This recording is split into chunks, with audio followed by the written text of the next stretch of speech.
Okay, and we're back. Hope you all had a nice snack, nice nap, whatever. When we left you, we were talking about the decision to send troops in to Da Nang, but at the same time, the continued fear and ambivalence on behalf of many Americans, especially the military, about that. So you have Westmoreland. At the very moment that, in fact, the United States is taking over the war, saying that we have to be careful to give the impression that we're taking over the war, which is, I think, quite telling. Maxwell Taylor believes the same thing. As Westmoreland and McVee's staff say, they still expect Americans to advise and assist the ARVN and not fight the war themselves. Taylor agrees. Taylor essentially goes along with the troop commitment to Da Nang. He's the ambassador. He has to take orders from the White House. He goes along, but he continues to complain and gripe and warn about widening the war. He calls these grave reservations. That's fairly serious. I have grave reservations about this. This is the ambassador who was chairman of the Joint Chiefs of Staff. He said, once this policy is breached, once we actually send ground troops, it will be very difficult to hold the line on future commitments and reinforcements. And this is, again, this is just what Westmoreland and others have said, and this is really telling. I think it's very important. As soon as the southern Vietnamese leaders see that the U.S. is willing to send more and more troops in, it will continue to do less and less. So this is the great fear, then, that the Americans have. As a result of that, on March 8th, 1965, U.S. troops arrive at Da Nang, and we have another historical facsimile of that. You can see the plane leaving them off, and here are the troops as they come ashore at Da Nang, and these are the Vietnamese locals who put leis around the heads of the Marines as they come on shore, right? It's the South China Sea. It's an exact replica of it, okay? Excuse me, what kind of plane is that? It says Thank you. One of those, all right? Yeah, of course, it's a troop transport plane. So, anywho, March 8th, 1965, if you want there are all kinds of dates and official dates and whatnot, but March 8th, 1965 is the actual date where the first American combat forces, ground troops, arrive in Vietnam. They come ashore at Da Nang, and their initial mission is to defend the American base at Da Nang, to protect their own base, which is a huge critical problem. That situation won't last long, and really within a fairly short period of time, you're going to go from these troops at Da Nang, which are there ostensibly for base protection, to troops taking offensive action. They're involved in offensive operations. So you go from base defense to offense really within a period of a couple months. Now, this is not an easy call, and we'll talk about some of the other options, but initially Americans, well, in the first days, actually, they're not even supposed to have loaded weapons, and then they're only supposed to return fire, and then pretty soon they're actually allowed to go out and secure the perimeter and things like that. So very slowly they gain more leeway in terms of offensive capability, which, again, is a result not of it's a result mostly from the enemy's own attacks. The enemy keeps attacking, at Da Nang and everywhere else, and so the Americans gradually, and this is what they feared, right? I mean, isn't this what Westmoreland and Taylor and others were saying? Once we're there, we're going to take on more responsibilities and da-da-da, and this is exactly what's happening very early on, right? And still, things in Vietnam are not going well. The enemy continues to be strong. It has the military initiative, the attacks at Bien Hoa, in Saigon, at Da Nang continue. In rural areas, the Viet Cong, the National Liberation Front, is still strong. Infiltration from the north is continuing. Recruiting in the south is quite strong. And in fact, one thing that they complained about, military complained about, was that the VC was implanting a sense of the inevitability of VC success. So this is the morale issue. Basically, all the Vietnamese believe that they're going to win. So why would they fight for us when they think the other side's going to win? Okay, because of all this, McV continues to try to go slow. And in fact, Westmoreland in March and April says, overall responsibility for the defense of Da Nang remains an ARVN responsibility. So, Westmoreland, even after the Americans come in, says this is still ARVN's responsibility. The White House doesn't really like these reports. It doesn't like the appraisals, which are too gloomy, coming out of Vietnam. Lyndon Johnson, his credibility is at stake, and he is determined to protect South Vietnam no matter what. And because of that, he orders the Army Chief of Staff, Harold K. Johnson, to Vietnam with the charge to, quote, get things bubbling, which is where this comes from. So Lyndon Johnson, the president, sends Harold K. Johnson, this name which is right here, to Vietnam in April of is it March or April? I'm not sure now, and I don't have it written there, so I could be wrong. I think it's in April of 1965 to, quote, get things bubbling. Basically, there's too much inactivity. The ARVN is strong. The Americans and the South Vietnamese aren't doing enough. So basically, you know, go in there, shake things up, get things bubbling. All right. So this is the President, Lyndon Johnson, telling this to the Army Chief of Staff, Harold K. Johnson. Harold K. Johnson later said it was very clear. The President very clearly was not going to lose Vietnam. So Johnson knows, Harold K. Johnson, Army Chief of Staff, General Johnson, I refer to them General Johnson and President Johnson. General Johnson knows that President Johnson isn't sending him to Vietnam to come home with a very gloomy or ambivalent report. You know, he knows what the President wants to hear. And so he's got this mission. He goes to Vietnam and he comes back and he says the situation, quote, has deteriorated rapidly and extensively. This is not what LBJ wanted to hear. Time is running out swiftly, and expedient measures will not suffice. So this is not what LBJ wanted to hear. This is General Johnson's analysis of the situation. Harold K. Johnson is really kind of an ambivalent figure. He's very troubled by the war in Vietnam, but at the same time, he actually, in '65, is an advocate of ground troops. He sends General Johnson to Vietnam because he expects him to come home recommending more ground troops.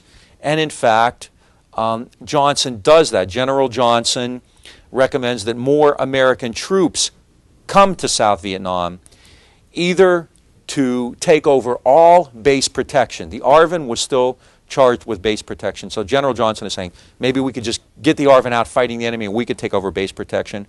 Or we could send troops to be deployed across the RVN into Laos.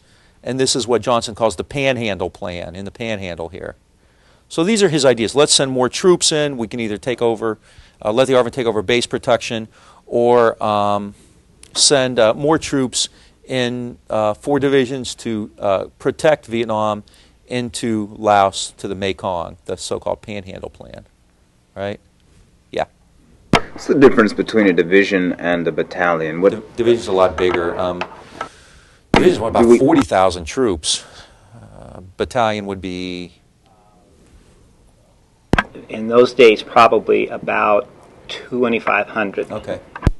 Okay. Yeah, division, the number, well, it gets really, really dicey. The number of divisions in a battalion, all that kind of things, is not static over time, is it? That'll change, yeah. That's correct. And what was happening is, as you pointed out in your book, I think, is that there were very few real divisions that you could send over there. Yeah. You had to make up divisions as you went, because the divisions that were already in the States were assigned other duties, or they were somewhere else in the world, like the 82nd, the 101st. So you made up divisions, and so the numbers in those days would have been different than what we would have, say, today. Yeah, we'll talk about that, because at one point Westmoreland asks for 44 battalions, right? And it's real, you get different numbers actually on that, because at one point he'll ask for 44 battalions, another time he'll ask for the number of troops, and they don't necessarily jibe.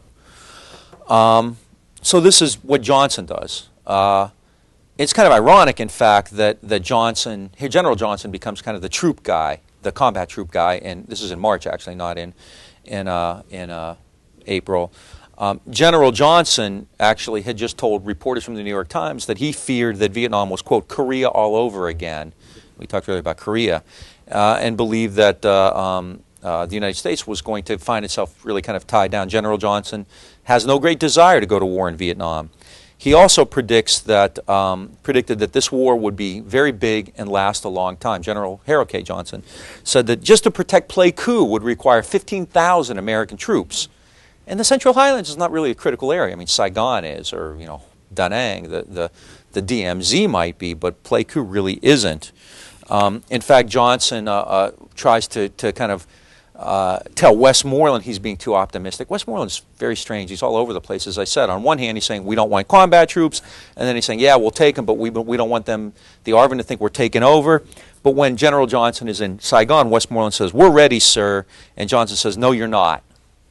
So, I mean, Harold K. Johnson's kind of aware of it. I think he's a tragic figure. When he was appointed Army Chief of Staff, he decided that he was going to write a personal letter to the family of all the Army soldiers who were killed in Vietnam. And in 1964, that's not that many. You have a couple hundred American dead in Vietnam. Of course, this became too great a task for him. The numbers just, and it really pained him personally quite deeply. He died at a fairly young age. I can't remember. Most of the guys in the Army, with the exception of Westmoreland, died fairly young, heart attack, cancer, things like that. And Johnson was deeply troubled by that. It really affected his health very, very much. So Harold K. Johnson becomes kind of the point man for that. After Johnson returns with the Panhandle Plan, which, by the way, they don't do, the United States is well on its way toward a very big commitment of combat troops. And in fact, General Johnson knew what the President had sent him there for, and so he basically played his role. This is essentially role-playing. He comes home and he talks about how bad the situation is and says, we need more troops. And this is what they expected him to do. You know, he wasn't going to come home and say, this is a disaster, let's get out. And that wasn't what he was sent there for. And so after he comes home, basically he's given them the report, and this is what they wanted. So McGeorge Bundy uses this as a way to press the President to send more combat troops in. John McNaughton does the same. He calls for, quote, a massive ground effort, a massive U.S. ground effort in South Vietnam. But this is important. Why does McNaughton want this? This is one of the famous documents I mentioned before. McNaughton says that we need to send a massive number of American troops to Vietnam, not for military reasons, but for psychological and political reasons. McNaughton puts together this kind of a graph, or this chart, and he says 70% of the reason to send troops into Vietnam, more American troops, is, quote, to avoid a humiliating U.S. defeat, parentheses, to our reputation as guarantor. He's talking about credibility. 70% of the reason we need to send a massive, these are his words, a massive U.S. ground effort in the South, is to avoid a humiliating defeat to our reputation as guarantor. We have a reputation as the guarantor of the free world, and if we lose, it will be humiliating. That's 70% of the reason. 20% of the reason is to keep South Vietnam out of, quote, Chinese hands, to keep South Vietnam from going communist. 10%, only 10% of the reason is, quote, to permit the people of South Vietnam to enjoy a better, freer way of life. I mean, isn't that what they're saying this is all about? Communist tyranny, freedom, liberty, mom, flag, apple pie, you know, all that kind of stuff.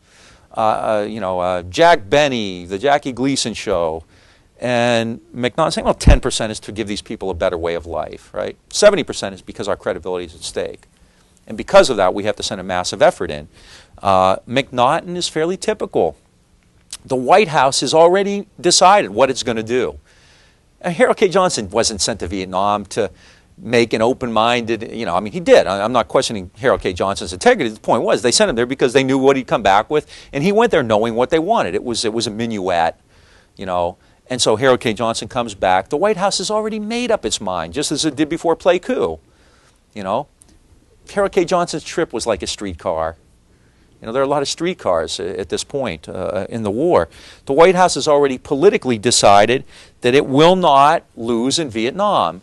Johnson knows what happened to Truman, and he is not going to let that happen too. And in fact, on April 7th, 1965, he gives a speech at Johns Hopkins University. It's in the reader we put together here, where he basically gives a brief history of the war, and he talks about America's commitments under Truman, under Eisenhower, under Kennedy, and says, we're going to continue on.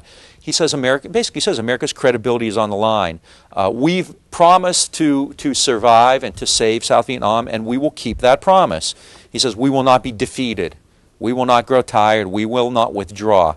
So we must be prepared for a long, continued conflict. And he puts it within the larger context, from East Germany to to Eastern Europe, to Thailand. He's talking about Southeast Asia. All over the world, the communists are on the attack. They're attacking our friends, and we have to take a stand. To withdraw from one battlefield means only to prepare for the next. We must stay in Southeast Asia. To withdraw from one means we prepare for the next. What's he talking about? Credibility. We can't back down here because if we do, they'll get us again. You know, and then he goes on. The world is not a serene or peaceful place. The first reality is that North Vietnam has attacked the independent nation of South Vietnam. Its object is total conquest. Of course, some of the people in South Vietnam are participating in this attack on their own government, but trained men and supplies, orders and arms flow in a constant stream from north to south. Johnson has to admit that, you know, this is an indigenous revolt, but of course he's blaming the North for it. This support is the heartbeat of the war, and it is a war of unparalleled brutality. Assassination, kidnapping, women and children are strangled in the night because their men are loyal to the government. Helpless villages are ravaged by sneak attacks. Large-scale raids are conducted on towns, and terrorist strikes in the hearts of cities. All of that is true. Problem was the Americans were responsible for more of that than the enemy was. Right? So Johnson basically tries. This is his pitch. Right? This is part of a larger struggle. It's about freedom. It's about democracy and all that kind of stuff. So Johnson quite clearly sends a signal that he's going to do more. He's not going to lose in Vietnam. The military is still deeply ambivalent. In April of 1965, Taylor and Westmoreland and the rest of these guys are still fighting to keep this thing limited. They didn't want ground troops. Now the ground troops are there trying to keep them limited. All right.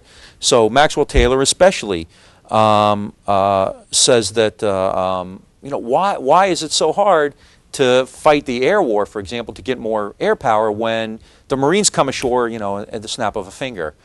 He thinks it's kind of curious that Johnson is so eager to get into a war in South Vietnam. At the same time, Johnson is increasing offensive operations too. So things are getting real hairy at this time by early 1965. This is like March, April of 1965. Okay. This is a real turning point, or it's not a turning point. I mean, clearly it's part of a process that's been in play for quite some time, but it's a real important time for the United States. Now that the troops are coming in to Da Nang, ground troops, this raises even more questions that had been in play before. Prior to early 1965, the real questions are, you know, what will the U.S. do? What will U.S. policy be in Vietnam? How will we save the South Vietnamese? Whose responsibility is going to be? The fundamental stuff that we've been talking about. Now American ground troops are coming ashore. Now the initial deployment is fairly limited. You have about 8,000 troops that come in. By mid-65, the total number of American troops in Vietnam, by early 65, the total number of American troops in Vietnam is still, I think, below 40,000. It's still fairly limited. It's not real big. By the summer, when the big troop commitments are made, it's about 80,000. You're still not dealing with massive, huge numbers like you later will, over 500,000. Right? So the American commitment is still, in a sense, limited. Even though they're engaged in offensive operations, they haven't yet taken over the war. And in fact, people like William Westmoreland and Maxwell Taylor are warning against that. So now that they're there, you have a lot of difficult decisions to make. And the first one is going to be, you know, what the role of the Americans should be. And this is going to really be part of a larger struggle over the various services' interpretations of what American strategy ought to be. All right? One of the first questions then I have up here is called Enclaves. And this deals with strategy. Let me actually put that up there.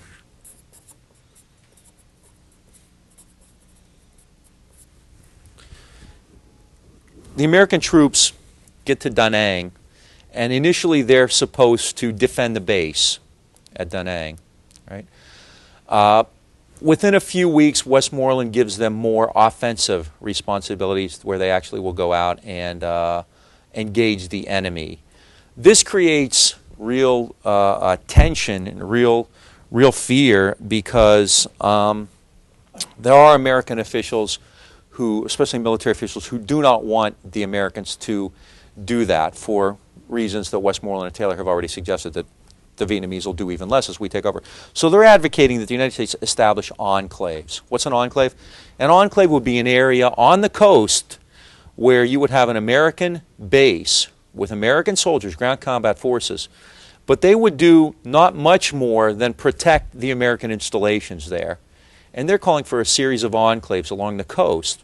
You know, wherever there's an American installation or a base or, you know, some reason of strategic importance, the U.S. would establish an enclave. An enclave is a pocket. It's an isolated area that you separate from the rest of the area, of that particular area. All right? So there are people, Maxwell Taylor, in fact, is one of them, Victor Krulak, who's the the Marines Pacific commander, retired military officials like James Gavin, who want the U.S. to establish enclaves. Now, one thing Westmoreland is doing, I've used the term before, I think it's using search and destroy. We've talked about that before, search and destroy operations. And enclaves is kind of an alternative to that. Search and destroy, I mean, the term kind of tells you what it is, and this is even scratchier than usual. Search and destroy operations, oh, there it is, I knew I had a pad of paper here. Search and destroy operations involve actually engaging the enemy, finding him, and using firepower.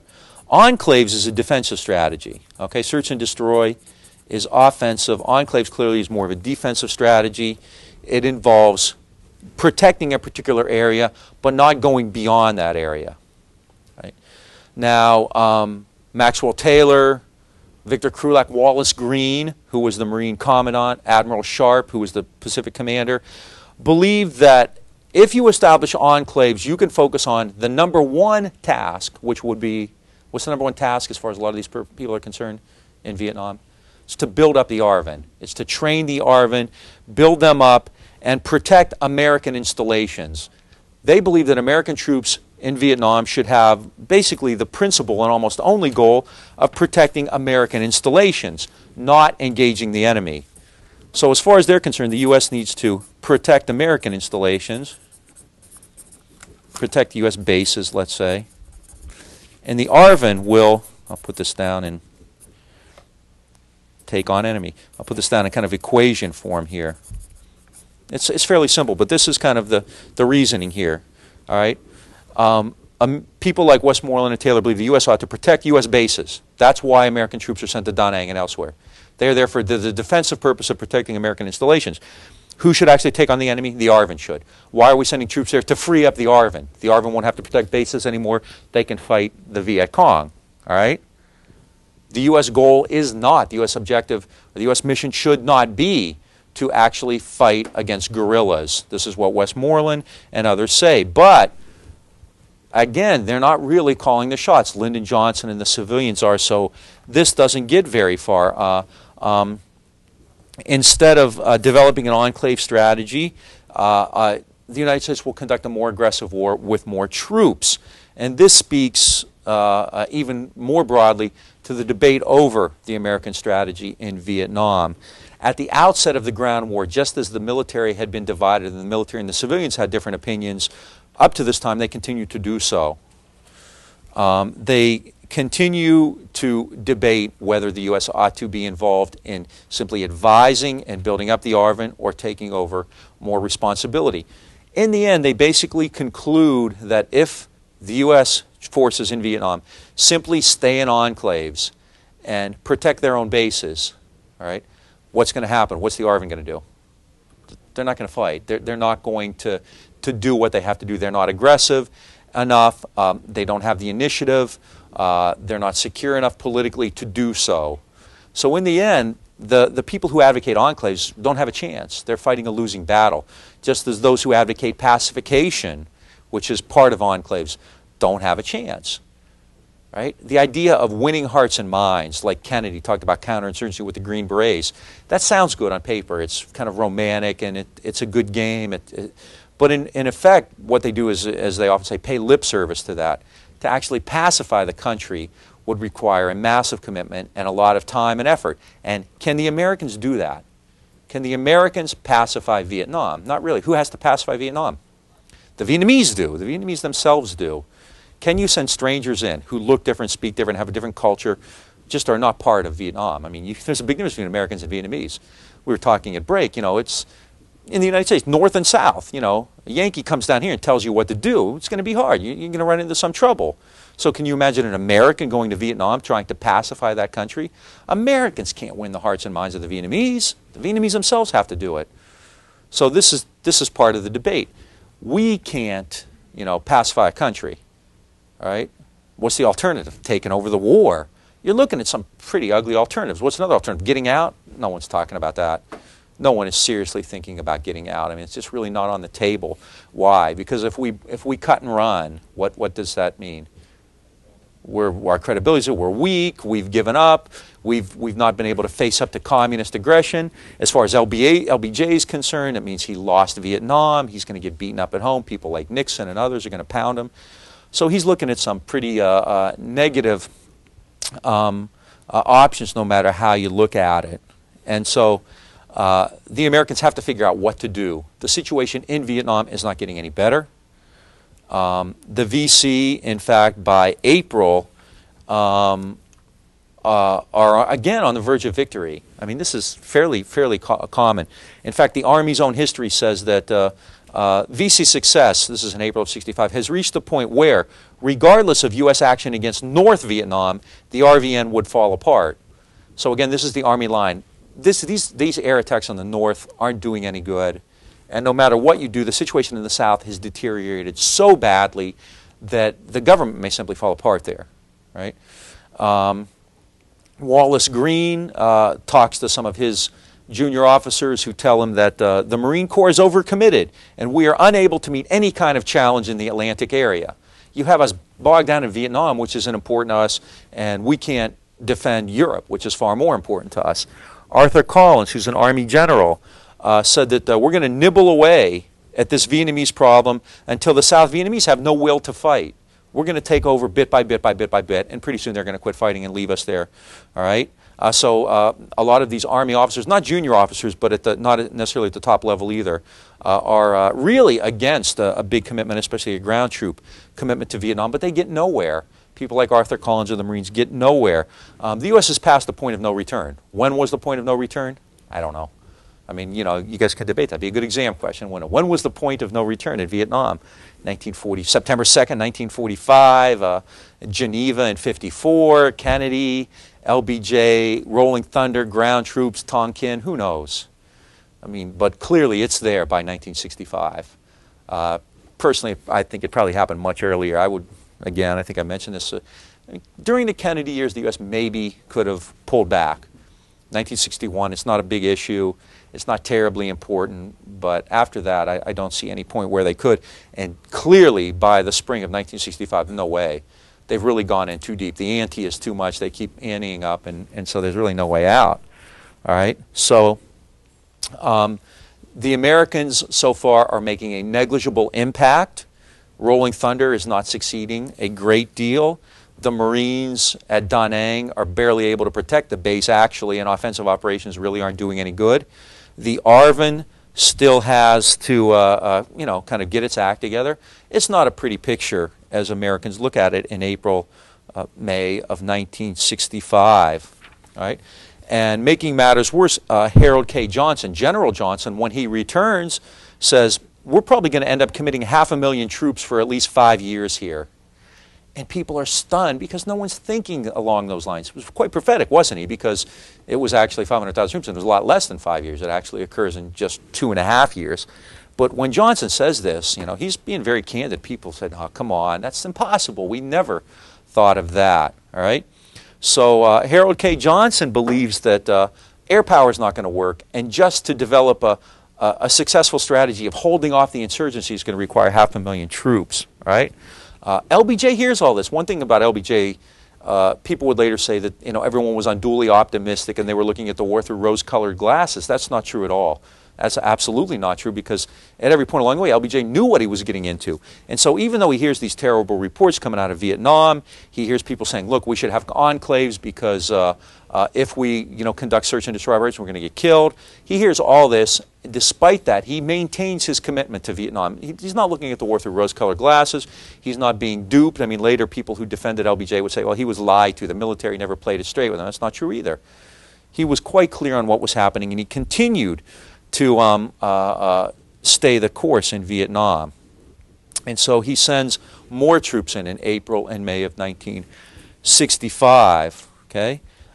He does this, again, as I said, with clear understanding of what the situation in Vietnam is like. Westmoreland, as he sends reports to the president, continues to tell him about the situation there.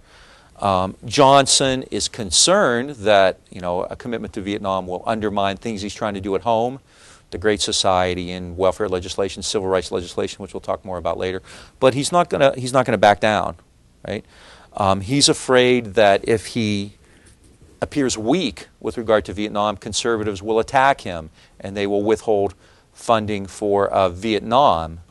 Another way of looking at that would be that Johnson was holding the carrot of Vietnam out for people on civil rights legislation, but he never looked at it that way. So he was clearly predisposed toward increasing the American role in Vietnam, and he was a lot more concerned about the hawks criticizing him than the liberals or the doves who might tell him he was doing too much, right? As a result, basically Johnson decides that in April, May, June of 1965, the U.S. is going to have to take over the war. Doesn't put it in those terms, but that's what happens, right?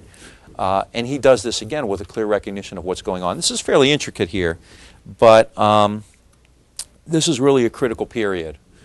This is the point at which the U.S. goes from an advisory or a limited effort toward actually taking over the war.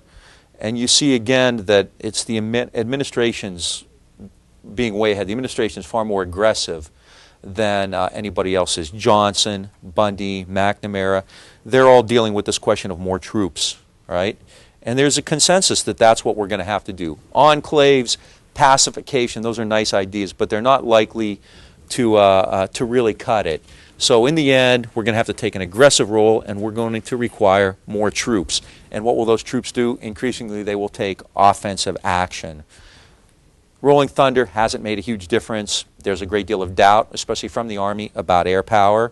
The initial combat troops, the Marines, haven't done a great deal. In fact, the Marine commander is a man named Frederick Karch, who arrives in Vietnam. He says, Vietnam's just one big cancer, and it's getting worse.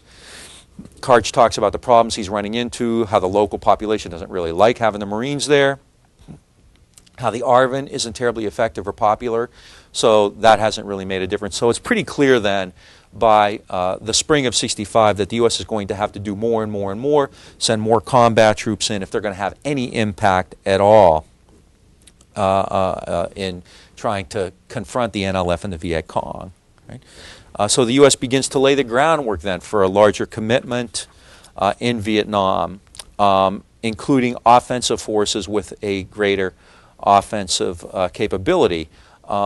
In early '65, in fact, the U.S. begins to send elements of the 173rd Airborne to Vietnam. And they did this without really telling Maxwell Taylor about it. And he was pretty angry, to put it mildly. He's the ambassador, and the 173rd was deployed to Vietnam without telling him about it. Basically, Taylor had worked himself out of the loop. Why? He was too critical. He was too ruminating. Even though he generally went along, he asked too many questions. He said too many things that people didn't want to hear. So ultimately, he's kind of out of the loop, and he's on his way out as ambassador, too, in '65. Henry Cabot Lodge will come back to Vietnam and replace him. Lodge, who had been there in '63 for the Diem coup, '63 to '64, then Taylor, ambassador from '64 to '65, and then he's gone after '65.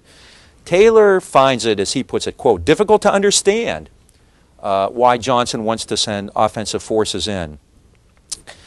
He sends a letter, a cable, to Dean Rusk, the Secretary of State, Maxwell Taylor. The ambassador says, we should all be most reluctant to tie down U.S. Army and Marine units in this country, in Vietnam, and should do so only after the presentation of the most convincing evidence of the necessity.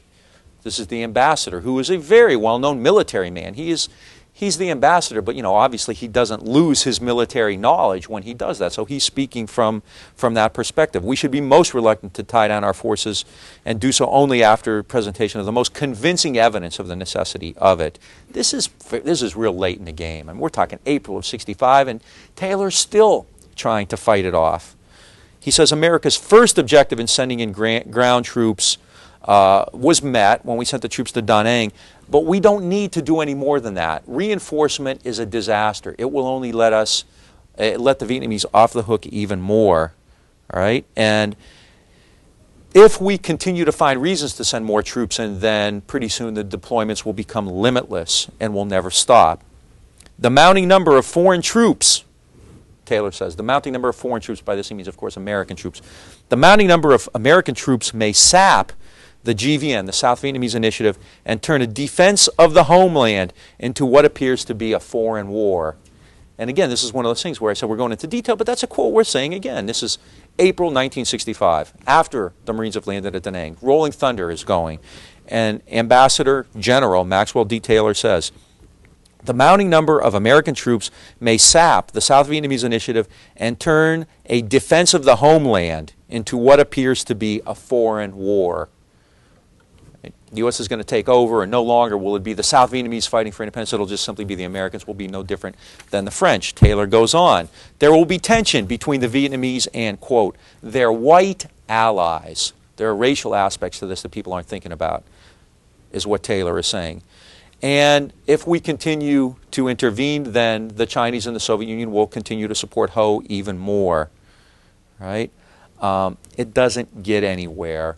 Taylor is essentially at this point a heretic. He's not necessarily a troublemaker, but he's out of the loop now. This is the beauty of the Vietnam era. People say, why didn't more people dissent? Well, in fact, they did. But when you do that, you lose credibility within the administration. Credibility means you toe the line. So there's national credibility, which means we have to stand ground in Vietnam. And there's personal credibility, which means we have to believe in that. And so the government can't lose its credibility. At the same time, if you take a different approach as a person, as an individual, you lose it too. Maxwell Taylor starts to lose his credibility. He's never put in those terms. He's respected, and everyone always says wonderful, nice things about him. But the fact of the matter is, if you deploy the 173rd Airborne to Vietnam and you don't tell the ambassador about it until they get there, you've lost credibility. You're out of the loop. Why is he out of the loop? I mean, they never said Taylor's gone soft, Taylor's weak, but in fact, he's asking difficult questions. He's making statements that they don't want to hear. He's become something of an iconoclast. He's too damn ambivalent. He's ruminating too much. He's worrying too much about this. He's going soft on us. And so we're going to slowly cut him out, and pretty soon he's gone, and Henry Cabot Lodge is back in, and Lodge is on the team. He's a player now, whereas Taylor is kind of out of the picture. Okay. In fact, Johnson even tries to kind of cover up and suggest that Taylor kind of, send cables back to Washington, asking for more troops and things like that. So it's kind of a real kind of cat and mouse game at this point. So Maxwell Taylor, even after the commitments to Da Nang, continues to be really troubled by this whole thing. In addition to that, Taylor and others see the South really continuing to be in disarray, in chaos. There's a new government in April of 1965, a guy named Phan Huy Quat.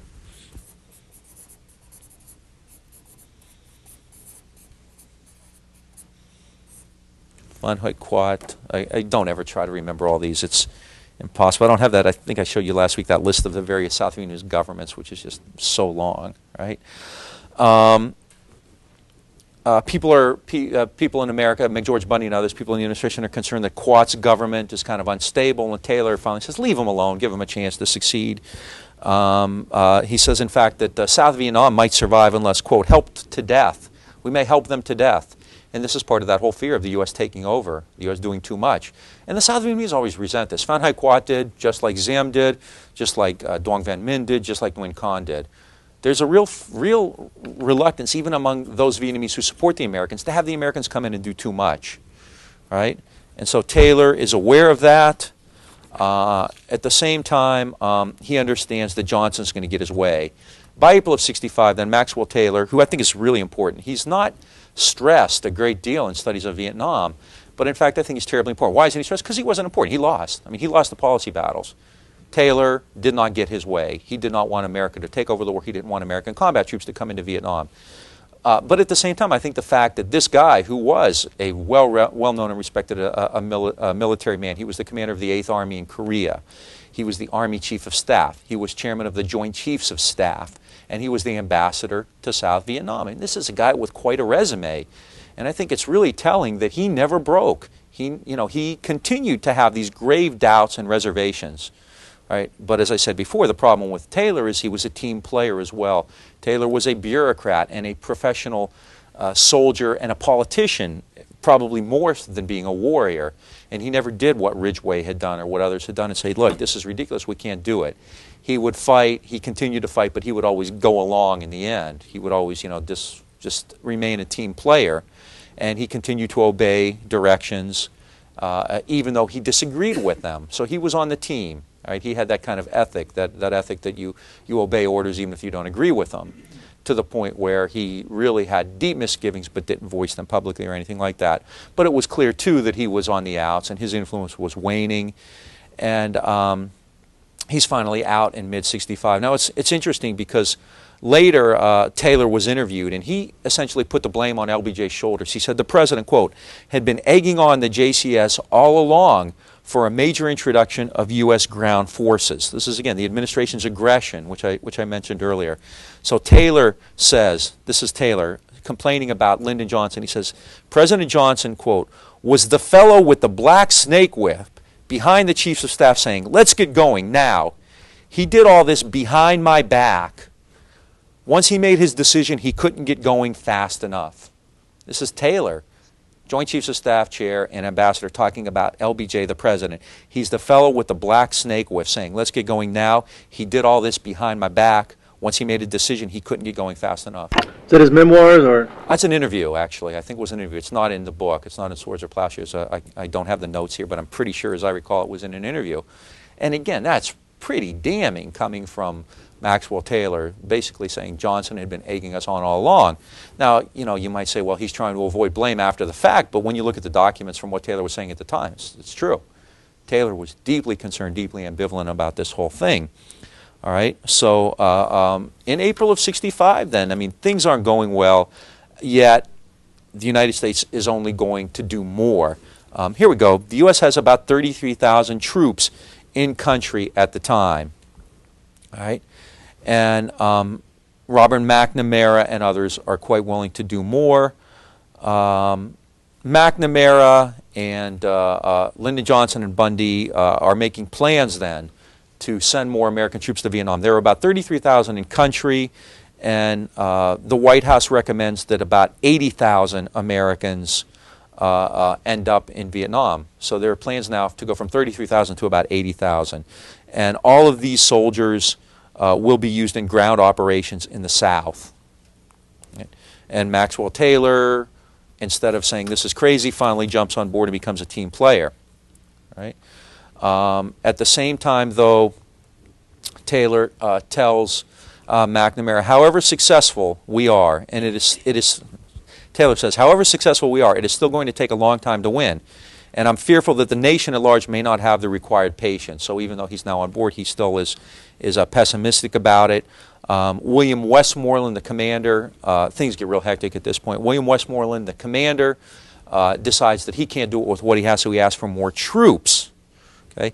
Westmoreland makes a request then for 44 battalions. All right? This is around June of 65. Westmoreland requests 44 battalions for Vietnam.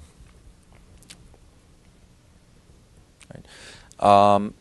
He actually wants 34 American battalions and 10 from third countries. Korea, New Zealand, and Australia were also deploying forces, but for now, don't worry about the third countries. He wants 44 battalions, and he wants authorization for more offensive actions. Okay.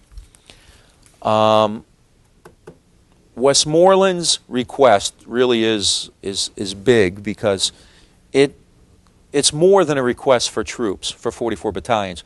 it essentially is a request to take over the war. And this is where the term Americanization comes from, right? This is the point at which the war becomes an American war. Now, one could argue that it already is, given the amount of economic support that the U.S. has given, I mean, throughout the 50s and 60s and whatnot. But in terms of actually fighting it, it's not an American war yet.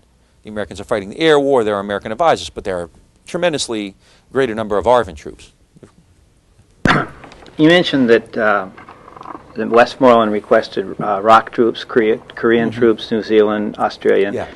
What was going on in the rest of the world as far as, I know France wasn't going to commit troops, but was there ever any effort made in terms of England and the rest of the typically Western civilization allies, and we just totally rejected? I haven't seen actual requests for British troops because I think Britain would have just laughed that off. There were requests for essentially political support, statements of support, and they got nowhere. Yeah. And in fact, at one point, the British, I can't remember what it was, in 1965 or so, criticized the U.S., I think it was on economic policy or something like that. And McGeorge Bunny blew up and he said, I don't see any British flags in Vietnam. So yeah, they're clearly, I mean, the U.S. went to great lengths. Remember, in Korea, it wasn't the U.S. war, right? It was the United Nations war in Korea. So during the Vietnam era, the U.S. went to great lengths to try to show that there was a lot more than the U.S. This wasn't just the U.S. war, it was a war of the free world, right? And it was real hard. They could never really make that stand because, in fact, it was a U.S. war. And in fact, how do they get the Koreans and the Australians? They pay them. They paid Korea. Korea made a lot of money out of Vietnam. The U.S. paid for every, all the Korean divisions which came over. Just like during the Gulf War, the U.S. essentially put that coalition together that way. Well, the Koreans, I think, also enjoyed having somewhere to fight because it kept them sharp if they ever had duty. Instead of killing their own people and Seoul, right? But the question in terms of the diplomatic efforts that were going on in the rest of the world, I've always wondered why. Not why they didn't commit the troops, I understand that, but did we really make the effort? In other words, did we try to sell the story and the reasoning and just have it rejected completely? Yeah. And was the U.S.'s, you talk about our credibility, but in terms of our economic power within the world at that time, it wasn't strong enough to get anyone else to commit troops like Canada? No.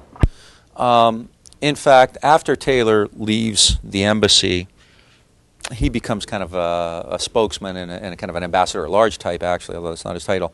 And one of the missions he takes with maybe Clark Clifford, and I can't remember if this was in 1966 or 67, is in fact to go to Europe and get third country support. I mean, Clifford and Taylor are big hitters. They're both cleanup hitters, right? So they're not sending the B team. They're sending like big shots to Europe, and they come back empty-handed. They don't have leverage economically. I mean, clearly the U.S. is an economic power, but in fact the Europeans, it's kind of ironic, isn't it? The U.S. is concerned about credibility, when in fact, as far as the Europeans are concerned, the U.S. is losing credibility because it's staying in Vietnam. More countries, there's this intricate economic stuff which I can talk about later. More countries are kind of withdrawing gold from the U.S. reserves as a result of inflation in the Vietnam era. I do want to talk about the economics later, but it's deadly dull for one thing. Quite important, but deadly dull and somewhat complicated. So the U.S., to make a long-winded point shorter, the U.S. doesn't have a whole lot of leverage. And see, Europe's concern, Europe's not an Asian power. Europe is a European power. And European concerns don't really go as far as Vietnam. I mean, the French at one point did, but by this time France is out. So the Europeans cannot understand why the United States is doing so much in this area, which is not terribly important. And so they're not real responsive to American requests for support. And the U.S. isn't, I mean, it would be silly to ask Britain to send troops. They're not going to do it. But I mean, even a statement of support out of 10 Downing Street, they're not going to get that. And there are, I mean, the U.S. does, yes, they make a good effort. And this is an area that only people are now starting to study, the kind of international aspects, which I think is going to be really rich. I mean, this is one area of Vietnam. We know what LBJ and his people thought. I mean, we've done that to death, I mean, unless there's some brand new revelation coming out, I don't see how anything's going to add to it. Like these tapes, these tapes don't add anything new, really. But the international aspects of it, I think, are really, really fascinating, and we don't know as much about that. What did the British think all along? And people are starting to study that. What did the French think all along? What kind of contacts were made? We know a little bit about some contacts and overtures toward Ho Chi Minh, which were always kind of limited and never really came to anything. But, you know, what do the British think about this whole thing? Are the British putting pressure on the U.S. one way or the other? What do the French think? What do the Italians, Germans, Japanese, what do they all think about this? So I think that, you know, this is really, really fascinating. I mean, I've done some stuff in the 67, 68 period with regard to economic foreign policy in Vietnam. And at that point, the Europeans and the Japanese are really telling the U.S., get this thing over with. We can't understand why you're still there. You're killing everybody. The world economy's falling apart, and you're tied down 500,000 troops in Vietnam. My God, the whole thing's going to crumble if you don't clean your act up. I would argue that that really had a huge role to play in forcing the U.S. to somehow, you know, de-escalate. You know, I mean, the anti-war movement and everything is important, but, you know, when the world's economic leaders say you're killing capitalism, then you got to listen, right? So yeah, there's always an attempt to get other countries on board. I mean, Korea, Australia, New Zealand. Australia and New Zealand see themselves as Pacific powers. They have an interest there. Korea is essentially paid to do it, and their contribution, I don't want to say the contributions are limited because you offend everybody from Australia and New Zealand. And the Australians, in fact, are quite proud of their service in Vietnam. They've done a lot of stuff with it, Australian scholars and whatnot.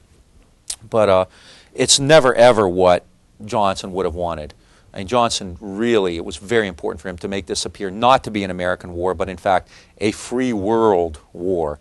And he never pulled that off. Nobody ever bought it. I mean, and public opinion in the U.S. was bad, right, with regard to Vietnam. But in Europe, I mean, God, if Harold Wilson in Great Britain had tried to send British troops to Vietnam, oh, I mean, the stuff would have hit the fan.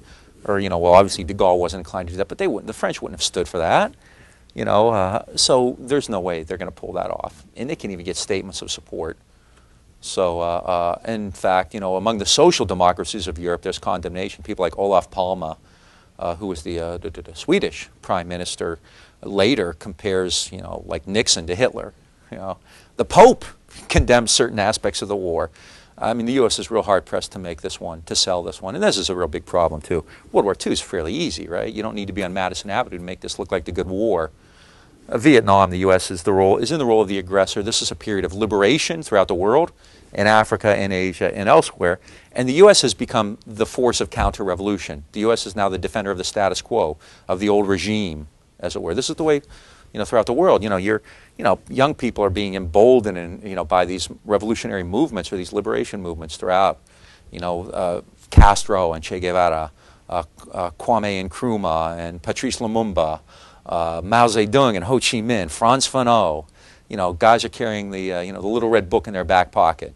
African American students are talking about Frantz Fanon. And the U.S. is the colonial empire. They're Greece, they're Rome, they're France, they're the British Empire. They're in the role of the bad guys. They're wearing the black hats now. And, you know, it's real hard to put your men on the line when the perception is that the U.S. is wrong. And the Europeans believe that. You know? They're either wrong or they're stupid.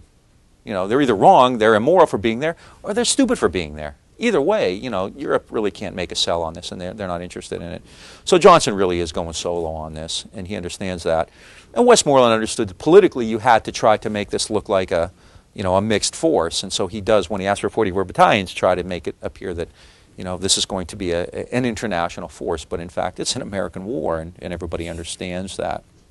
So Westmoreland sees then that his choices are pretty stark. The Viet Cong has succeeded, the ally, the RVN, is in disarray, and so his choice is either vast escalation or defeat.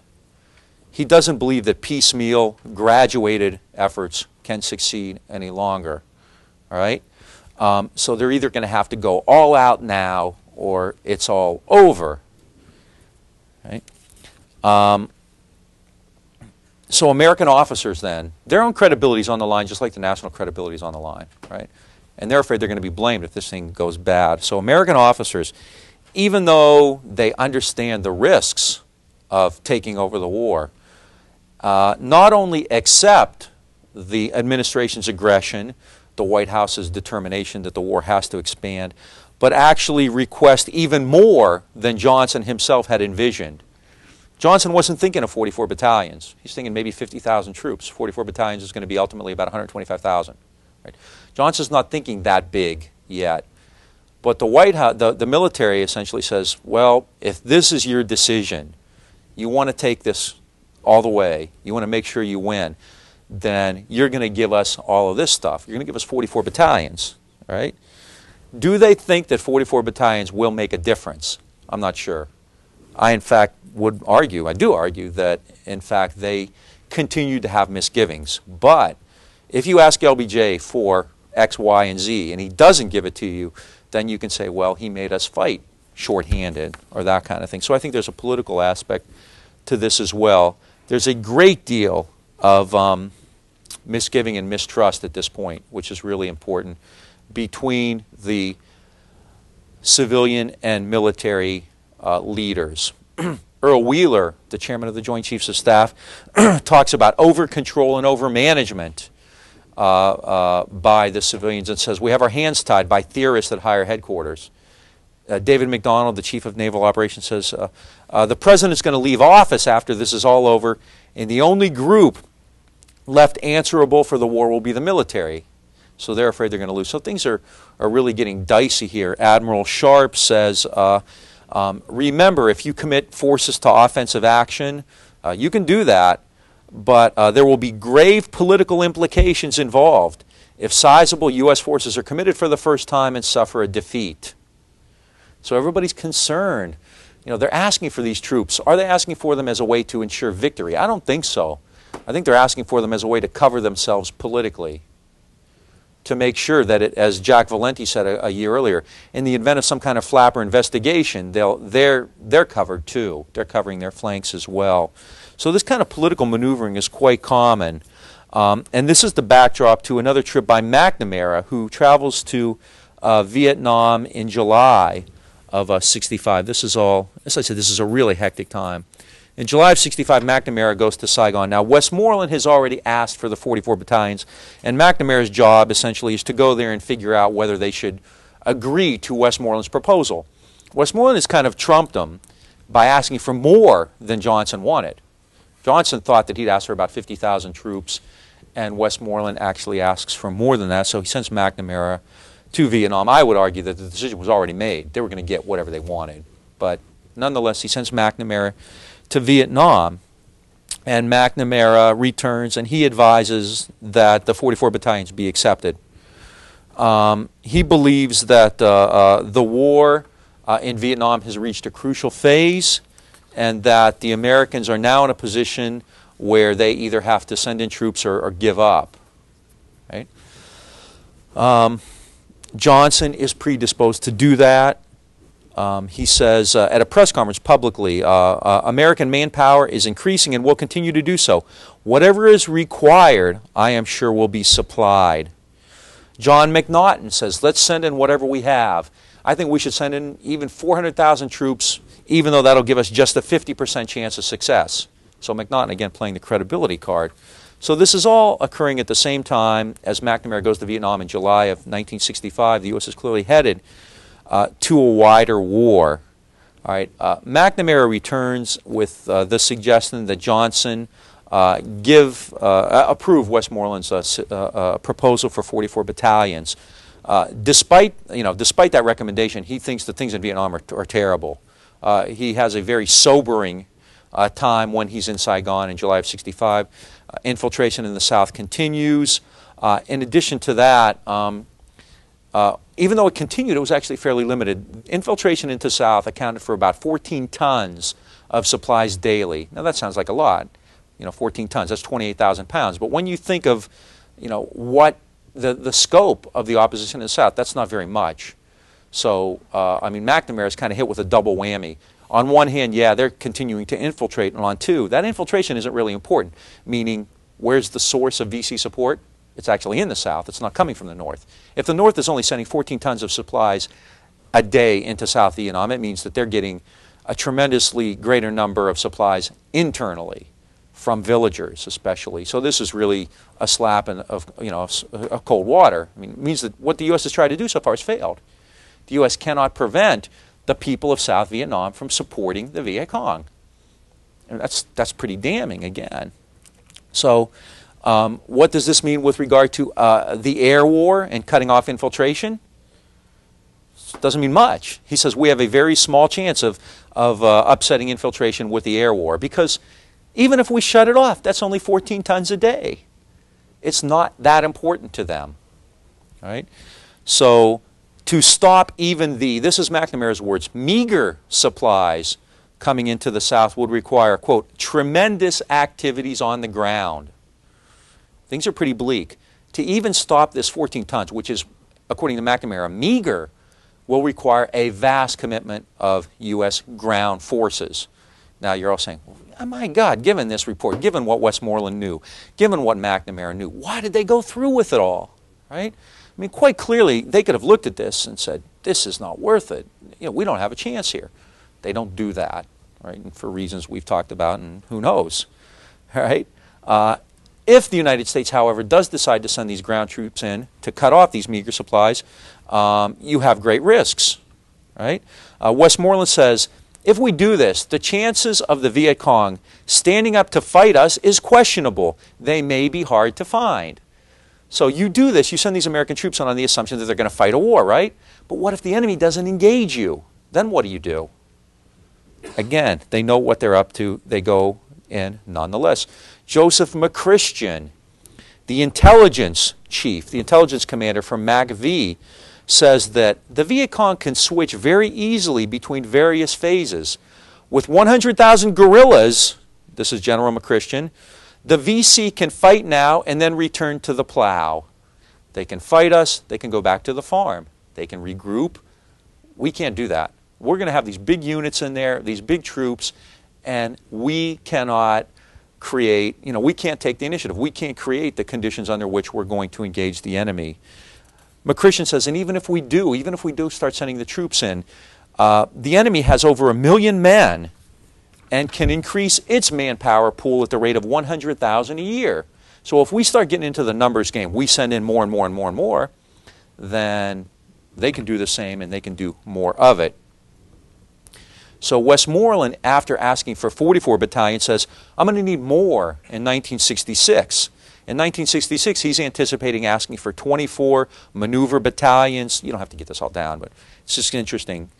In 1966, he's anticipating asking for 24 maneuver battalions, 14 artillery battalions, 3 air defense battalions, 8 engineer battalions, and 6 helicopter battalions, as well as helicopter companies and an additional support and logistics personnel. This is not, a nickel and dime limited war any longer. This is a full-scale battle, all right? So this is what McNamara hears from Westmoreland. It's terribly bleak. The situation is not good. Westmoreland cannot guarantee success. All he says is, look, with 44 battalions, I have a chance. So McNamara returns on July 20th, 1965.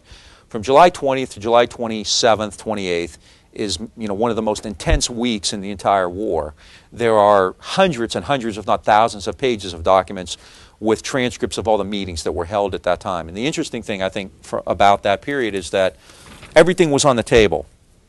Again, later, people might say we were hoodwinked, we weren't given all the facts or whatnot. But if you look at the debates or the discussions or whatever you want to call them in July of '65, it's quite clear that everyone's pretty clear on what's up in Vietnam.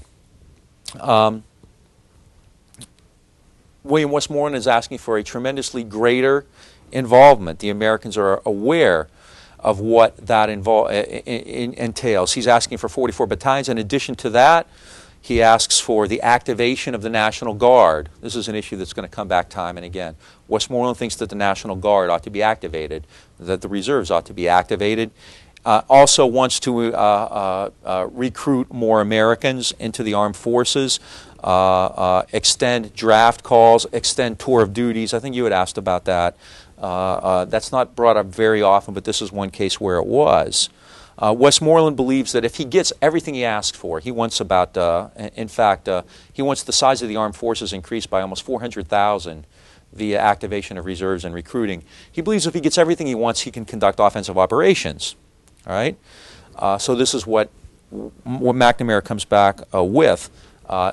Everybody sits down, they start talking about this. There's one person who's very critical of Westmoreland's request, and that's the Undersecretary of State, George Ball. and George Ball is often held out as something of an icon in studies of Vietnam. He's kind of the devil's advocate. Ball is the guy who sits there during all these meetings and says, this is a disaster, this is a mistake, it's going to turn out badly, we shouldn't do it. All right?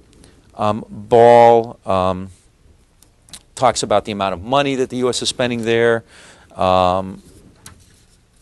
says that you know, the United States doesn't have the capacity to fight a guerrilla war, politically it's a mistake, and so forth. Right? Despite that, actually Maxwell Taylor, even who's no longer ambassador, opposes McNamara's plans as well. But Ball especially was really the kind of devil's advocate there. Despite that, nobody really listened to him. And it may be that Ball just was playing his role, and people would often say, look, LBJ heard, people would often complain that LBJ didn't want to hear bad news. Well, but look at George Ball. Well, in fact, I think that was kind of Ball's role. Ball was supposed to be the devil's advocate. Johnson could then say, look, I heard George Ball, and I think he's a great guy, he's real smart, but I don't agree with him. So despite that, Johnson goes along. He hears all the, I could go on and on about the type of reports they're getting about how the war isn't going well, the VC is strong, and so forth. I mean, at some point, it almost becomes redundant. The type of stuff you're hearing in July of 1965 isn't terribly different than what you were hearing in 1961. When I first came up with this, one of my professors at Ohio State read it, and he said, Jesus Christ, you got 20,000 whining quotes in here about how bad things are. And I kind of laughed, and I was taken aback, but he may have a point. I mean, at some point, these guys are saying the same thing time and time and time and time again. It's bad, da-da-da-da-da, but they don't do anything about it. I mean, you still have people advocating enclaves in July of 65, even after American combat troops are there. Wallace Green says the U.S. is going to have to send 500,000 troops into Vietnam. They're quite aware of what's happening. They understand the political impact and everything else. Lyndon Johnson is going to stand tough, and they know that. Johnson says, I think it's more dangerous to lose a war. Wait a second. Oh, I think it's more dangerous to lose the war than to endanger a greater number of troops. If the United States did not come to South Vietnam's rescue, Johnson said, other nations will consider the United States, per Mao Zedong, a paper tiger. Johnson, these are Johnson's words, right? And this is perfect. I mean, I don't even have to put it in his mouth. This is LBJ saying, wouldn't we lose credibility by breaking the word of 3 presidents concerning Vietnam? Talking about Truman, Eisenhower, and Kennedy, right? So all of this is going on. Essentially, people are quite clear and quite candid about what's happening. What does Johnson do? On July 28th, he makes his decision. Now, we actually even have an image here of Johnson and his advisors talking. There we go. We have Johnson and all these people. I think that's Curtis LeMay with the cigar, so another actual rendition by, I think the artist was in the room at the time. So it's kind of like Edmund Morris. That's it. You were there, weren't you? Yeah. I'm the character in the corner. Oh, that's it. Okay, okay. Maybe I'll teach the rest of the class that way, talking about my experiences in the White House, okay? I remember that day in July '65. I was sitting there, and I said, Lyndon, where are you going? He said, I got to go to a press conference today. I'm going to make an announcement. I said, what are you going to talk about? He said, well, I think I'm going to say that, I'm increasing the number of U.S. forces in Vietnam to 125,000. I said, really? What are you going to do after that? He said, well, I'm going to send Westmoreland forces as requested. So basically, it's a limitless war. I'm going to give him whatever he wants. I said, wow, that's pretty historic. That's the way it happened. All right? So I've just lost my credibility. Soon if you... Well, never mind. When you're in a hole, quit digging. What else does Johnson do? He decides that he's going to double the number of monthly draft calls to 35,000, which, as anybody who knows any math can tell you, is 420,000 a year. It used to be about 200,000 a year. So there's a tremendously increased draft. Now, what's that going to mean in the long run? More guys are getting drafted, which means more troops and also more guys who don't want to get drafted, more protests, more problems at home. But he also makes a decision not to activate the reserves. Military people are going to beat Johnson up for this and still do. They think that this was really a cataclysmic error, not activating the reserves, not bringing the National Guard into this. LBJ did this for political reasons. The economy is real strong in 1965.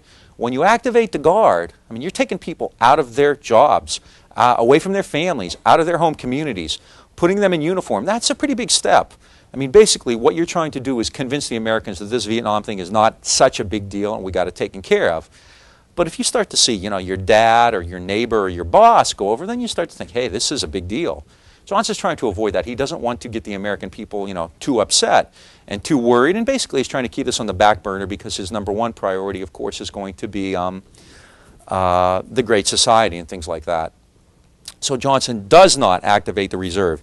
He gives his talk that day on July 28th, and he says, I take no pleasure in sending the flower of our youth into war, but we have to prevent Vietnam from being swept away in the flood of conquest.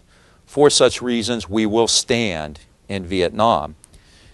This is the point at which the war is Americanized. Larry Berman, who's written a couple pretty good books on this, says Johnson's decision that day to send 44 battalions and more troops as requested, but not activate the reserves and essentially keep the commitment limited. He also turns down requests for more air power and whatnot.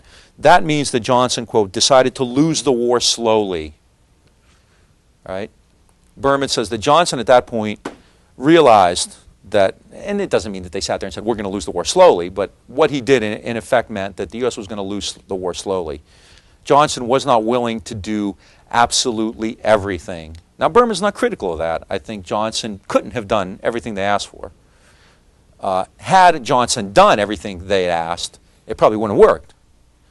But the fact of the matter is, given the approach he took, we'll give you the battalions, but we're not going to activate the reserves. We'll authorize offensive operations, but we're not going to let you invade North Vietnam or Laos. We'll conduct the air war, but we're not going to hit Hanoi. Basically, he decides at that point to lose the war slowly. He takes steps which he hopes will succeed, which will buy time, but probably won't make a decisive impact. Right? This is a judgment call as to what exactly this means. I mean, lose the war slowly. I'm not sure. Well, do you have a... Well, I think it's a key time also, and for another reason. I think it would have accelerated the debate that ultimately came, and it would have brought a side of the debate that had been there, and that is the business community, yeah. Wall Street, and all that sort of thing, which would have taken some of the conservative side out of that were accused of being warmongers, so to speak, and made them take a stand. No, I think that's a great point, because all of this is done. Okay, I talked about this intense week, you know, July 20th through 27th, but that's all done privately. I mean, you get some sense that something's happening from the newspapers and from the public statements on it, but I think the actual, you know, sense of tension and the kind of transformation of policy that's going on is not really reflected publicly. So although the American people see that, uh-oh, the U.S. is sending all these troops to Vietnam, something's happening there, there's no sense that this is really changing the entire war. And you're right, had this been done in a more public way, and had this debate been played out more publicly, and had the newspapers been more critical, I'll talk a little bit about the media later, but it's kind of funny because, you know, quite often you hear, oh, the media was behind us and Walter Cronkite sold us out and that kind of thing. But really, before 1968, the media was real supportive of the war.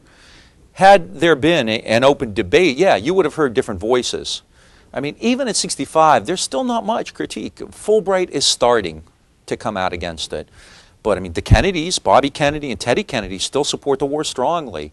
McGovern and Church wavering a little, but no, not appreciably.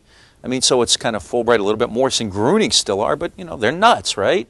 So you don't have that, right? And I think this decision, which was kind of a piecemeal approach, makes it worse. Had Johnson said, we're going to go in, do everything we can, then yeah, you're going to have a public debate on that. You're going to have, you know, Senate and Congress and the media talking about that. Or if he says, look, this isn't worth it, we got to cut and run, you're going to certainly have a public debate on that. But to do it the way he did, and I think he did this on purpose, was an intentional way to avoid having a national debate. Remember when he talked about we're going to have a mean and ugly divisive debate that will kill my administration and shatter the country and all that kind of stuff. He's still trying to keep Vietnam as issue number B, because issue letter B, because issue A is going to still be home, yeah, creating a different, you know, civil rights, voting rights, Martin Luther King's movement, education, welfare, Medicare. You know, Medicare was way more important to LBJ than Vietnam was. You know, he was not an expert in foreign policy. He was a Cold Warrior, but he was far from an expert. He was the greatest expert probably in the 20th century at the domestic side of stuff. He was great at that. This guy knew everything in Washington, you know, and he could wring hands and slap backs with the best of them. But, you know, later on he said, this is LBJ talking, he said, that whore of a war in Vietnam killed the lady I love at home. Basically, so long as that war was there, you know, I couldn't do all the things I wanted to. So he's trying to keep it downplayed. If he activates the reserves, then that just creates mayhem. And you're right, it would have engendered a debate. Now, I know Harry Summers will often say, you know, that was the biggest problem. That's why the U.S. lost. It never had this debate. It never declared war. Had it declared war and had this debate, then, you know, the U.S. people would have always been behind it and whatnot. I think that's a little optimistic. I mean, there was a declaration of war in World War I, and plenty of people opposed it. You know, I mean, you know, Woodrow Wilson said we're going to war to make the world safe for democracy. That didn't prevent, you know, all kinds of anti-war demonstrations. But at the same time, yeah, I think it would have clearly opened the issue up far more than it had. I mean, very few people, I think, and especially in the public, very few people in the public understood on July 28th, 1965, when LBJ gives that speech, just what it means. I mean, no one was making the leap from that speech to 500,000 troops and the Tet Offensive and all this other stuff. And you can't blame them, because that wasn't on the table at the time. I think that's a good point. Any other questions? Yeah. I feel kind of naive in my looking at this. I can't get past with Woodrow Wilson, you know, echoing around the world. Let's make the world safe for democracy. Oh, it is. It's Wilson is the 20th century's president, absolutely. And that being a Cold War, if not the Cold War, anthem. How over and over again, and we're running out of time, how over and over again can we support repressive regimes? I think it's interesting because we often talk about the Cold War beginning in 1945 after World War II, but I would say it begins in 1917. Wilson's president, and what's he do when the Bolsheviks take over? He intervenes to try to overthrow the Bolshevik regime. You know, so I think it's really beyond that. I think you're right. Let me finish with a kind of an anecdote. In July of 1965, Johnson decides that he's going to send these troops to Vietnam. 175,000 troops and more is needed, but no reserves and no mobilization, which I'll talk about again later, mobilization support. He gets a telegram the next week from a group of people volunteering for service in Vietnam because they want to kill communists. It's from the Hells Angels. The Hells Angels volunteer for service. Just think, he could have prevented Altamont. All right. We'll see. Yeah.